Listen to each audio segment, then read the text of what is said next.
Just holding on for a couple of seconds till my guests come.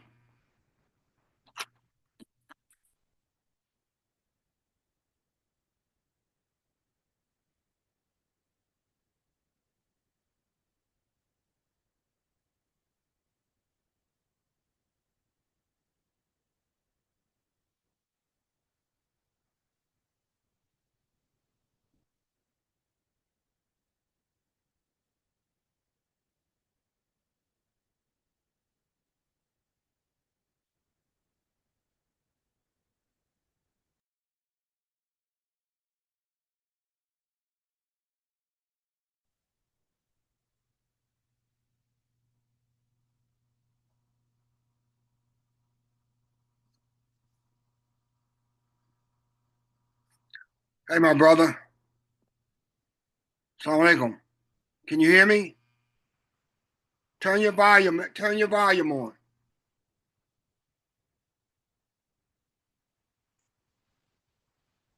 Take it off mute.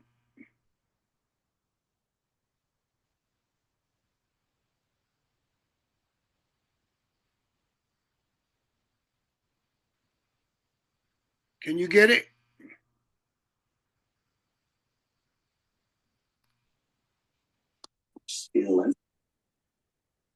Good day. This is Dr. Kevin Abdul Rahman welcoming you to the Eruption of Possible. I can't talk to you right now. We are here. You got some background stuff, Carlos. We are here to introduce a narrative that is rare and that you have never heard of or discussed. But again, think who you're not. Carlos, you got some background. You got to turn that down. Okay. Tell me more about this hole in your stomach. Again, welcome to the Eruption of Possible. I'm your host, Dr. Kevin Abdul Rahman. We are here to introduce a narrative that is rare and that you may have never heard of or discussed. Our focus is on the successfully transitioned ex-offender, which is a hidden community in America, because no matter how great their achievements are, once their past is revealed, they are usually judged by what they did and not who they have become.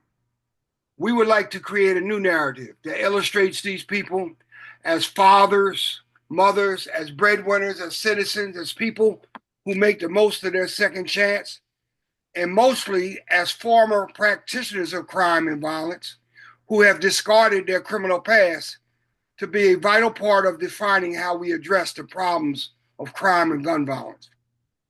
I'm going to quickly run through a few numbers.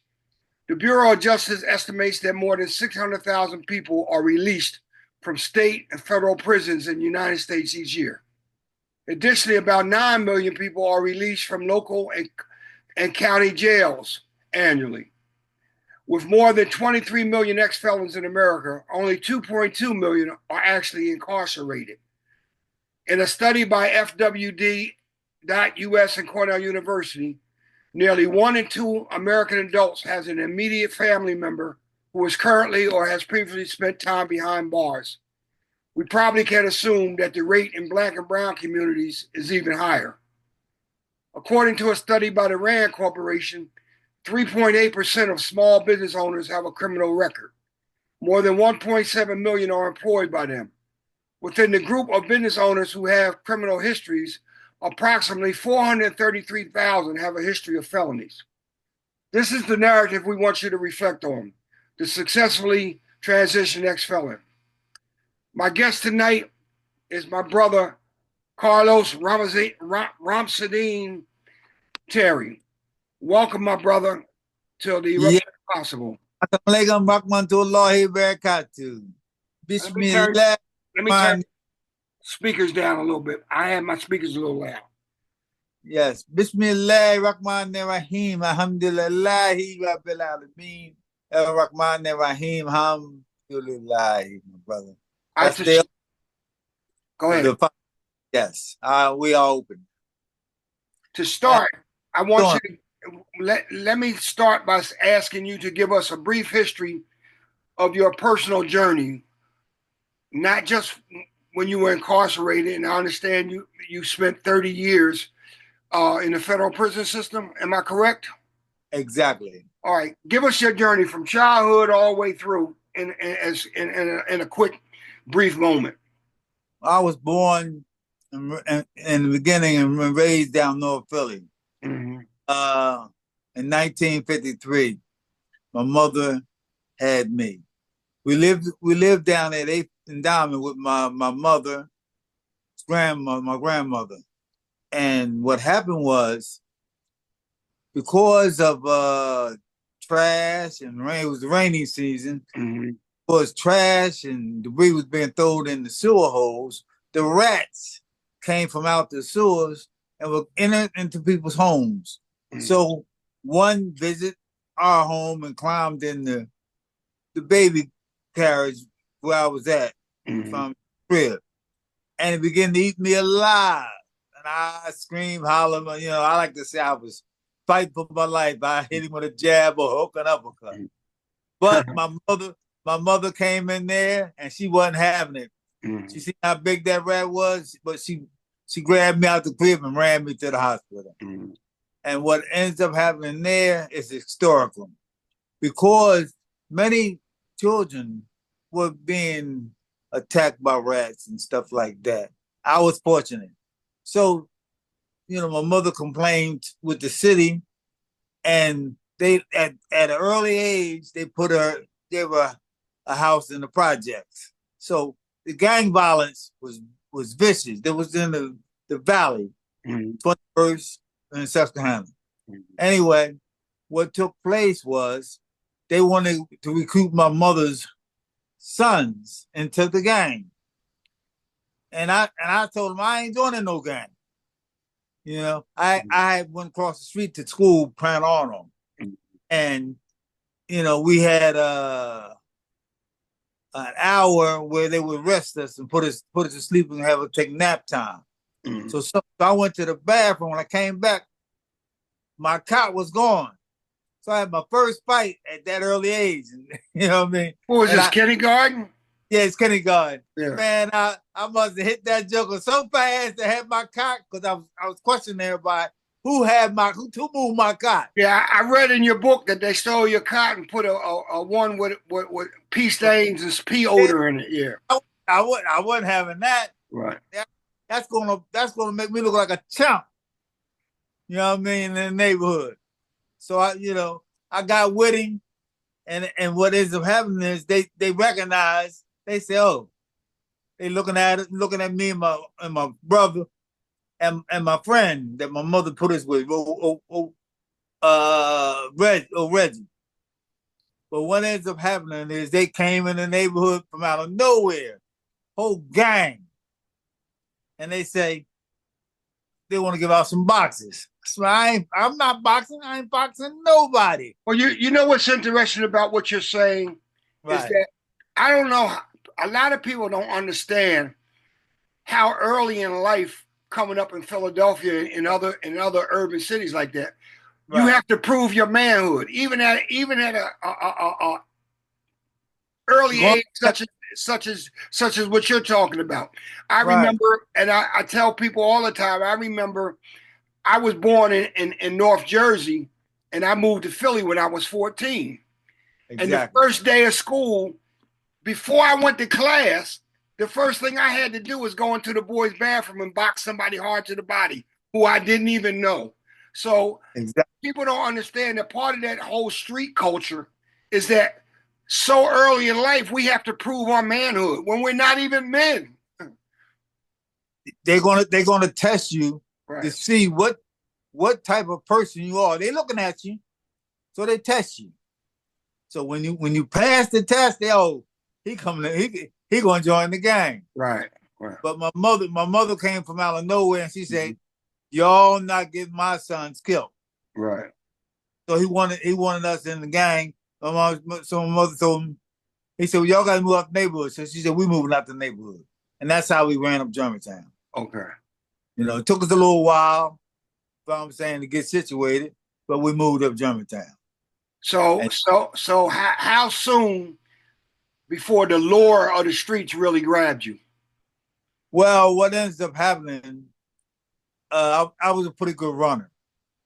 So we were scheduled to go to the pen relays. My brother had got 2 paper routes. By the way, I read that in your book. The Right. name of his book is Misguided Life, The Wrong Turn. Yes. Okay. Go So ahead. what took place was my brother, he always looked out for my older brother. That's why he's on the cover of the book. He's always been my hero. So he got 2 paper routes. So I would have one because I was too young to have a paper route. They wouldn't give me a paper route. So he got him in both for his name. You're right. Right. So that way I would have some money. He made sure I was covered. He was covered. So the way I would exercise, I would run up and down the steps and jump over the different banisters and deliver the papers in the people's doors. That was our exercise day because they didn't have nothing for us to really exercise as gymnasts and stuff like that. You know, they just would have us run up and down out in the yard and stuff like that. That was about it. They clock us for us time and stuff like that. So I was scheduled to go to pen relays, and what happened was we was rolling with the cart with the papers filled in the cart past a driveway, and there was a strip bike, nothing on. I just looked at it, me and my brother, and we was getting ready to get on, and the police officer screamed, "Get over here!" And I don't like nobody yelling at me. That's a little phobia I had because my father used to do it all the time. So, right. I didn't like that. And they was racist police back then. So what ends up happening is I ran. Instead of going over like my brother did, I ran. And I must have ran like the Dickens all the way home, 3 or 4 blocks. When I got inside the door, calling my mom to come downstairs to open up the door, the police officer pulled up in front of the house with my brother Boo.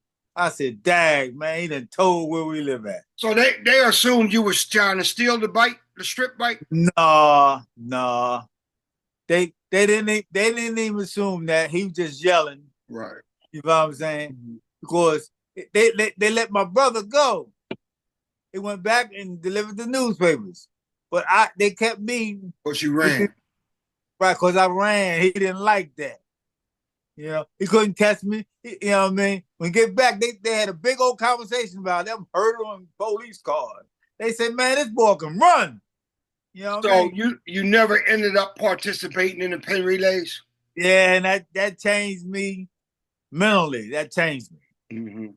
Because that, see, at 12 years old, you want to say you start to think about how your life's going to go. So I had my life mapped out. I was going to break the record, be noticed by everyone, all in the papers. Yeah, because at that age is when you start dreaming.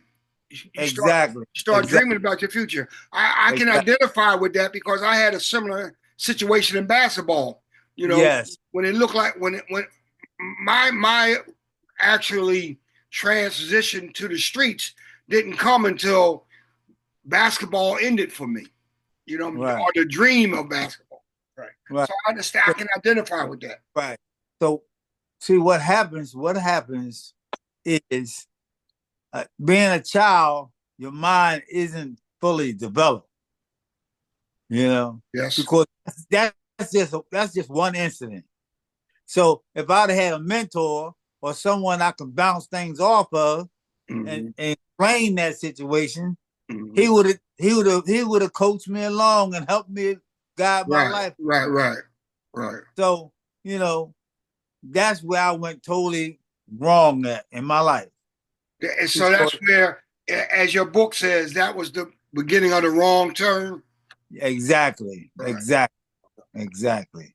So now that we're older, we're much wiser, we understand life, many pathways. We understand that if you don't get a child at an early age and start to shape him and give him the transitions of manhood, you know what I'm saying, all the things that he need, he's Right. he's liable to go left instead of right. Right.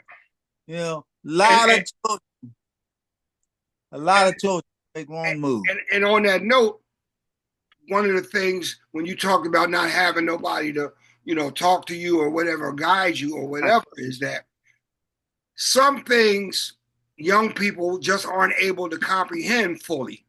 So an adult or mentor, or like what you're saying, is that they can draw pictures for them so that they can comprehend it. You know what I mean? Exactly. Case in point, when we went to high school started in 10th grade. Yes. You were supposed to play 10th grade cadets, 11th grade JV, 12th grade varsity. But if you were exceptionally good, you skipped over cadets and went straight to JV, right? Exactly. Well, that's what I did. Another brother, we skipped over cadet and went to JV, but we wasn't getting any playing time, and I felt like I was better or as good as the starters, right?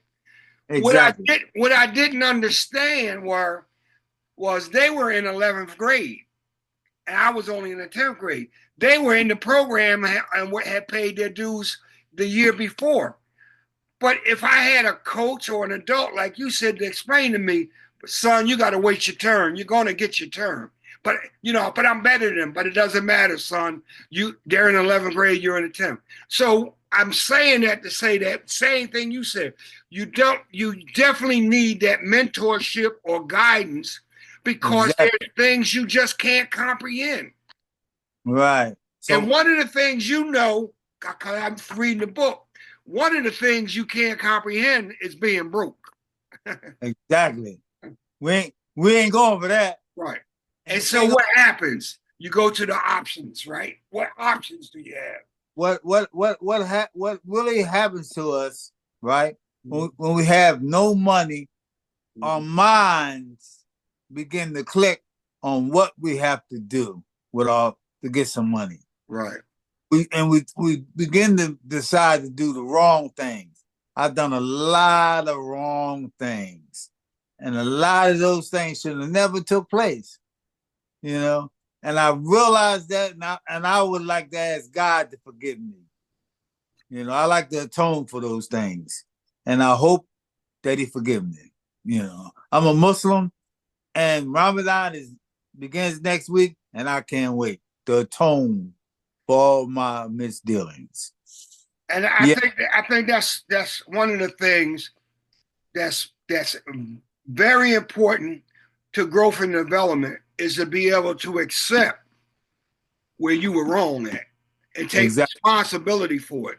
And one of the things we're trying to do with this program is to understand that when a person commits a crime and becomes, gets incarcerated and spends years and years and years in jail, a lot of people you always hear people who don't know nothing about jail talking about, well, they go to jail and they become better criminals.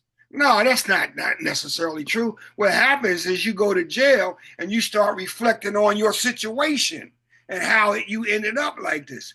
And let's talk about how during your journey, because I read it in your book, but during your journey, and you even discussed it with me, how what was like a defining moment where you realize that, okay, I have to grow and develop and have to change. How did that happen? How did your evolution happen? Well, let me begin here. See, when I made some bad decisions and end up in jail, in the county jails, my mother used to bring me a lot of books to read. So I read a lot of books, and I learned that reading takes you and puts you in a different whole mindset. Right. Brand new education, you know what I'm saying, for a lot of us. So back then, because I wrote a book and I'm writing the second book, I actually could internalize the different crafts on how people write books, how they develop themselves. I remember myself one day going to the barbershop, and the guy was supposed to cut my hair. This is how I learned how to cut hair. He didn't cut my hair. You know what I mean? So I sat there and waited and watched him cut everybody's head. Then he cut my hair, and I never went back to the barbershop again. And that's how I learned how to cut hair. And I started cutting everybody's hair in the neighborhood.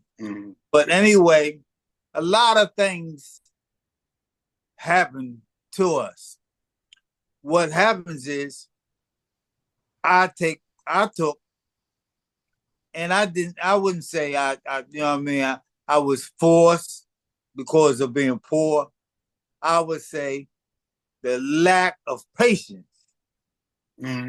Lack of patience. That's You know a good point. Because we're intelligent enough. We got skills. You know what I mean? You cut grass. You know, I used to wash people's windows. I should have developed my business savvy entrepreneurship back then. And you know what? It wasn't like we weren't taught right from wrong. Exactly. It's not like our parents didn't teach us right from wrong. Exactly. We heard it. Like my grandmother used to say, go in one ear and out the other. You know what I mean? So, you know, making the wrong decisions, looking at what's going wrong in the neighborhood, what's going on, and seeing what everyone is achieving in life. So we get a little in a hurry before our time. And that's what happens. Our mind and body get to internalize what's moving and evolving around us. And we sign our lives over to the devil. We sign our lives over to the devil. So I was always I like to use the term we surrender. Yes. Our lives over to things that are not healthy for us. Yes. So, you know, with that lifestyle being the way it is, it's bad. Everybody, you know, so I grew up in prison. That's where I began to develop myself, in prison. My education and my gifts, I understood them. So then what takes place after that is I come home from prison and I would make real bad decisions again, trying to hurry up. I'm not really trying to catch up, but I just want to hurry up and do something. So you were going back and forth to prison for 30 years? No. You did 30 straight years? I've done actually 30 straight years. Oh, okay. I've been in the prison majority of my life. Okay. So I would say over 45 years. Okay. Of my life, in and out of prison. Right. You know? So what I learned to do while I was in prison, I was always a person sharpening up my skills as far as communication, as far as education. I took a lot of courses while I was away. And I never got a degree or anything like that, but I would like to say I transferred from institute to institute. You know, I read a book one time about Booker T. Washington, what he did with our people. He took and he built one of the first colleges for Black people. And he gave them skills. He taught them how to use their hands. You know what I'm saying? So he taught them how to become businessmen. So what I'm in the process of doing is revamping that same quality of education.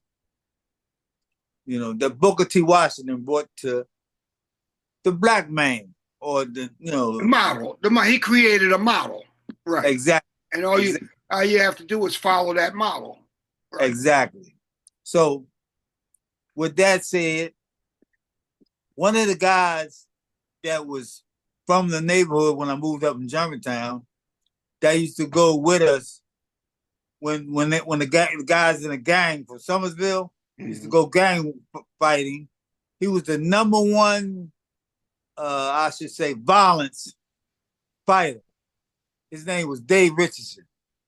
Dave Richardson. Are you talking about state rep Dave Richardson? Yes. Okay. He used to walk right with me to the gang fighting.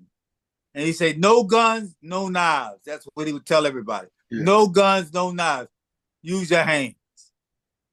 You know, and that's what they do. So I learned violence prevention from him. You know, different techniques that he would use. He was a very good man, and he helped a whole lot of people. Anybody that went to him and needs some help, he would help. I remember Dave. Hey, listen. Right. Hey, listen. So on page 74 of your book, I'm gonna read what you wrote here, and I want you to just talk about it and give the people an idea of what it takes to transform yourself from the person you were to the person you've become. Right. You say in the book, when one's objective is only money, it comes with a curse that you don't even see coming your way down the line. It affects us in all kinds of ways. I lost all kinds of family members to this curse, and each day they are still falling. You want to talk about that quote? That quote stuck with me when I read it. See, money, they say, is the root to all evil. You know, so your family, you buy their clothes with this money that you get, you feed them, and you end up going to jail. And the money stops. So the curse is the clothing, the eating, and the behavior, and you go back to jail again because you're doing bad things. So what I'm saying to you now is what caused me to realize that I'm corrupting my families, you know, their spirit, their soul. You're supposed to lead them as a man in the right way. So you have to know where you're going and what you're going to do when you get there. You have to know what you're about. So a lot of us thought we wanted to be gangsters, we wanted to be this, we wanted to be that. But we all have intelligence, and we don't use our intelligence to its full development and level. So what I'm saying is now we have to join together mutually. All the good guys, all the real men have to come together and come up with a system to cure what's going on out here in society and to raise these young men up right. Give them good advice. You don't necessarily have to hold their hand, but guide them and support them. That's what I'm about nowadays. Something I want you to talk about that we both have in common, and how we end up, we don't even know we're doing it and influencing our future generation. We both have lost a child to the streets. Am I correct? Exactly. So talk about what that, well, not only the hurt of losing your child, but the idea that that child followed your footsteps. What happened was this here. I went in, I've been in jail most of his life. Mm-hmm. I only been out in the street with him for 4 or 5 years. Mm-hmm. So the things that I done caused myself looking out for certain younger guys mm-hmm. that end up still being in the street, shaking and moving. So what he ends up doing, he goes to this guy and the guy tells him, I owe your father. Instead of giving him good advice, some money, or something like that, he gave him what he thought would sustain his life. Livelihood, drugs. So he developed watching me, learning what he's seen. Mm-hmm. While I'm in jail, he has to take care of himself. I'm unable to guide him. He's come over my house every day from school. I would talk to him. I would take him shopping. I took him everywhere that I possibly could take him. But I didn't give him the right things that is necessary. And that is intellect. You have to teach them how to think, how to develop what it takes. So what I'm saying to you now,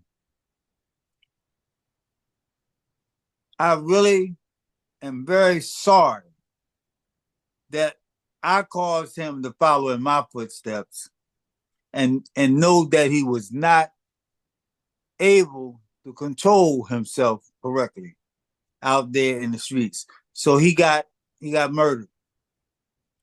He got stabbed some 40-something times. And I'm in prison saving lives. Every place I go, that's what I do. Mm-hmm.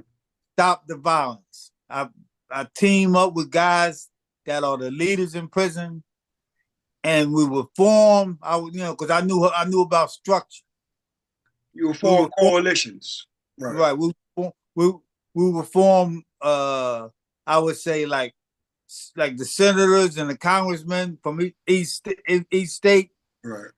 I would tell them 2 of y'all from each state is in charge on each block. So it'd be 10-man teams on each unit. And explain to the people that in the federal system, there's people from all over the world in that population. Exactly. New York, California, Bloods, Crips. I ran with everybody. I teamed up with everybody to stop the murders, unnecessary crimes, killing each other for what? Drugs, money. That's all it is. It's only temporariness. Happy. They think they're happy with a little money. That money will soon pass you by. You don't do things positive with your life. That's just how it is.